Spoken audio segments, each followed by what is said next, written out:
evening and welcome to Tucker Carlson Tonight. We spent an awful lot of time this spring talking about viruses and how they spread. One person infects another person, who infects a third, who then has contact with a larger group of people and infects 20 more, each of whom, and you know how it works, it's exponential. Pretty soon, individuals thousands of miles from the source of the outbreak start getting sick.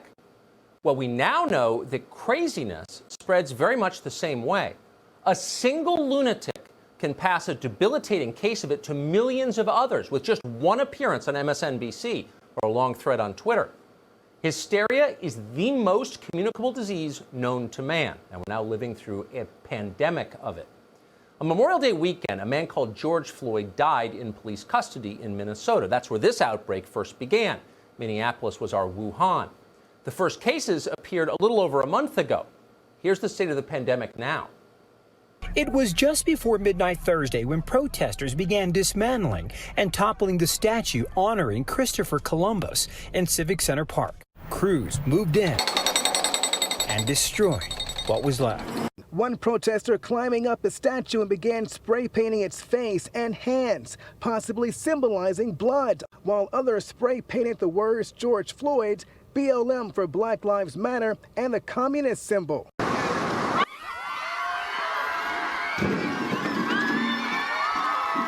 And they have just torn down the statue of Christopher Columbus. The statue has been here since 1931. So to translate what you just saw into the clinical language of epidemiology, holy smokes, this is getting really crazy. What does Christopher Columbus have to do with George Floyd?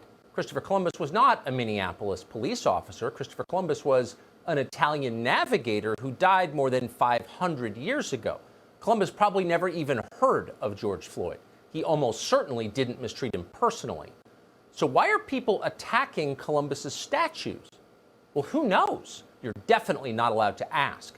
Questions are not permitted during hysteria epidemics. Logic of any kind seems to dramatically increase the severity of the symptoms.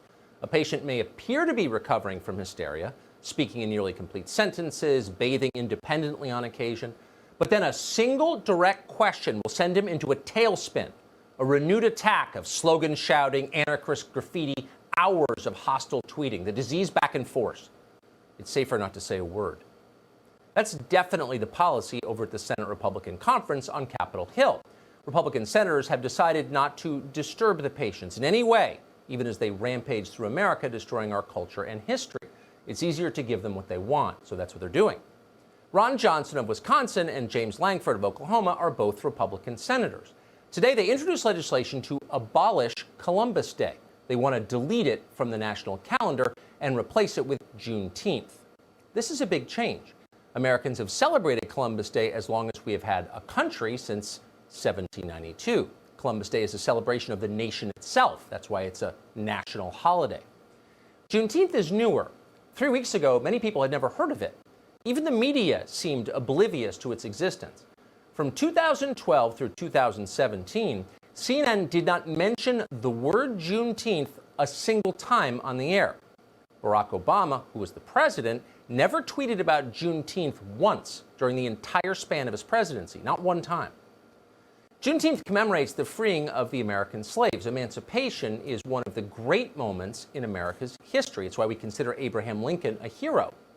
But paradoxically, and this is odd, the people who are pushing Juneteenth on the country do not consider Abraham Lincoln a hero. They're pulling down his statues along with Columbus's. Confused?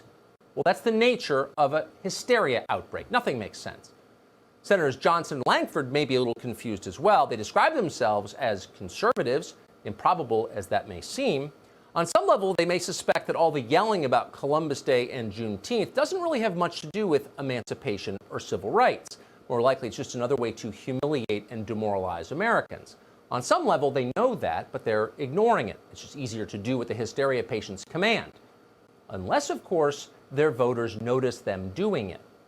A couple of weeks ago, Senator Mike Braun of Indiana sponsored a bill designed to punish the police at the very moment the country was undergoing widespread looting, arson, and violence, rioting. Then Braun endorsed the radical racial separatist BLM movement. At first, Braun's Republican constituents didn't seem to realize their senator had done any of this. But when they found out, they were enraged, and they let him know about it loudly. Mike Braun is now running away from his own bill. If Mike Braun were up for election this year, he would lose. Senators Langford and Johnson are praying nothing like that will happen to them. They're hoping to quietly eliminate Columbus Day and then move on to the next item on the rioters' list of demands. Will they be able to do that?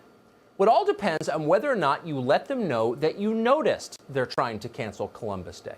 If you don't say anything about it, there is no telling what Johnson and Langford might do next. Just the other day, for example, the New York Times ran a piece suggesting that we knock down George Washington statues and purge our country's founder from our collective memory. Today, the paper announced that we should consider closing Mount Rushmore because, of course, racism. Senators Johnson and Langford have not yet endorsed those ideas. At this rate, it may not be long before they do. So the question is, what other acts of revolution and cultural desecration can we expect from our suddenly woke Republican senator friends? That's a good question.